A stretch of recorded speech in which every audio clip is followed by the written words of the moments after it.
15 കോടി ബഡ്ജറ്റ് ഇട്ടിട്ട് ഇപ്പൊ 18 കോടിയായി. ബഡ്ജറ്റ് ഇട്ട ആള് ദേരിക്കുന്നു. ചോദിക്കൂ. ഇട്ട ബഡ്ജറ്റിൽ ഇതുവരെ ഒരു പടവും തീർന്നിട്ടില്ല സാർ. പിന്നെ ബഡ്ജറ്റ് എന്ന് പറഞ്ഞൊരു പേപ്പർ എന്തിനാണോ? പിള്ളേരെ അപ്പി കോരാനോ?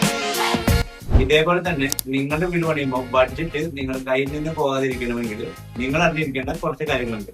നമുക്കിന്ന് അതിനെ കുറിച്ച് ഡിസ്കസ് ചെയ്യാം. ഞാൻ ജസ്റ്റ് ഡീറ്റെയിൽസിന്റെ മറ്റൊരു വീഡിയോയിലേക്ക് സ്വാഗതം. നിങ്ങളുടെ വീടിന്റെ ആദ്യ സെക്ഷൻ എന്ന് പറയുന്നത് നിങ്ങളുടെ ഡ്രോയിങ്സ് എല്ലാം ഫൈനലൈസ് ചെയ്യുകയാണ്. ഇലക്ട്രിക്കല്, ഇന്റീരിയർ, അതേപോലെ തന്നെ പ്ലംബിംഗ്, അതേപോലെ തന്നെ പ്ലാൻ, അതേപോലെ എല്ലാ കൺസ്ട്രക്ഷനും ഇന്റീരിയറും വേണ്ട എല്ലാ ഡ്രോയിങ്സും ഫൈനലൈസ് ചെയ്യുക നമ്മളാണ്. അത് ഫൈനലൈസ് ചെയ്ത ശേഷം നിങ്ങൾക്ക് വേണ്ട മെറ്റീരിയൽസ് അനുസരിച്ച് ഒരു BOQ, ഇന്റീരിയറിനായും കൺസ്ട്രക്ഷനായും ഒരു BOQ പ്രിപ്പയർ ചെയ്യുക. ആ BOQ വെച്ചിട്ട് നിങ്ങൾ ഓരോ കമ്പനികളിൽ നിന്നോ അല്ലെങ്കിൽ ഓരോ ആളുകളിൽ നിന്നോ നിങ്ങൾ കൊട്ടേഷനുകൾ എടുക്കുക.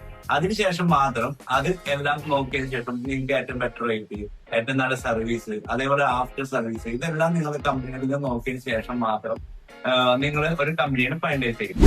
ഫൈനലൈസ് ചെയ്തതിനു ശേഷം അവരുമായിട്ട് ഡിസ്കസ് ചെയ്ത് ഓരോ കാര്യങ്ങളെല്ലാം പറഞ്ഞ് നിങ്ങൾക്ക് വേണ്ട ആവശ്യങ്ങളും അതെല്ലാം പറഞ്ഞതിന് ശേഷം നിങ്ങൾ അവരുമായിട്ട് ഒരു എഗ്രിമെന്റ് വയ്ക്കുക. അപ്പൊ അവരുമായിട്ട് സംസാരിക്കുമ്പോൾ ഇതിനകത്തുള്ള ഹിഡൻ ചാർജസ് അല്ലെങ്കിൽ എക്സ്ട്രാ വർക്കുകൾ എന്തെങ്കിലും പേയ്മെന്റ്സ് കാര്യങ്ങളുണ്ടെങ്കിൽ അതെല്ലാം ഉണ്ടോ കാര്യങ്ങളെല്ലാം ചോദിച്ചതിന് ശേഷം നിങ്ങൾ അവരുമായിട്ട് ഒരു എഗ്രിമെന്റ് വയ്ക്കുക. ആ എഗ്രിമെന്റ് വെച്ചതിന് ശേഷം മാത്രം നിങ്ങളുടെ വർക്ക് സ്റ്റാർട്ട് ചെയ്യുക. അപ്പൊ നിങ്ങൾക്ക് ഏറ്റവും അവസാനമാകുമ്പോൾ ഈ പറഞ്ഞ പോലെ നമുക്ക് നമ്മുടെ ബഡ്ജറ്റിൽ നിന്ന് റേറ്റ് മാറി പോവാനോ അല്ലെങ്കിൽ നമ്മൾ ബഡ്ജറ്റിൽ കൂടുതൽ എമൗണ്ട് ആവാനോ ചാൻസ് ഇല്ല.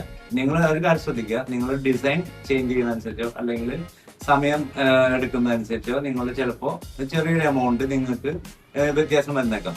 അപ്പൊ നിങ്ങളൊരു കാര്യം ശ്രദ്ധിക്കുക, കൺസ്ട്രക്ഷൻ ആയിക്കോട്ടെ ഇന്റീരിയർ ആയിക്കോട്ടെ, നിങ്ങളുടെ വർക്കിന്റെ കൊട്ടേഷൻ ഫൈനലൈസ് ചെയ്യാതെ നിങ്ങൾ വർക്ക് ചെയ്താൽ മുന്നേ വീഡിയോയിൽ കണ്ട പോലെ തന്നെ നിങ്ങൾ ഏറ്റവും അവസാനം കിടക്കുമ്പോൾ നിങ്ങളുടെ കയ്യിൽ ഫണ്ട് ഇല്ലാതെ അതേപോലെ തന്നെ നിങ്ങൾ കുറെ ഫണ്ട് അറേഞ്ച് ചെയ്യാൻ വേണ്ടിയിട്ട് നിങ്ങൾ ബുദ്ധിമുട്ടും. അപ്പൊ നമ്മുടെ ബഡ്ജറ്റിൽ നിന്നുകൊണ്ട് ഒരു വർക്ക് തീർക്കണമെങ്കിൽ ഫസ്റ്റ് BOQ അതേപോലെ കൊട്ടേഷൻ അത് രണ്ടും ഫൈൻഡ് ചെയ്യണം. അപ്പൊ അടുത്ത വീഡിയോയിൽ നമുക്ക് അടുത്തൊരു സബ്ജക്റ്റ് ആയിട്ട് കാണാം. എല്ലാവരും ഹാപ്പി ആയിട്ടിരിക്കും. Thank U.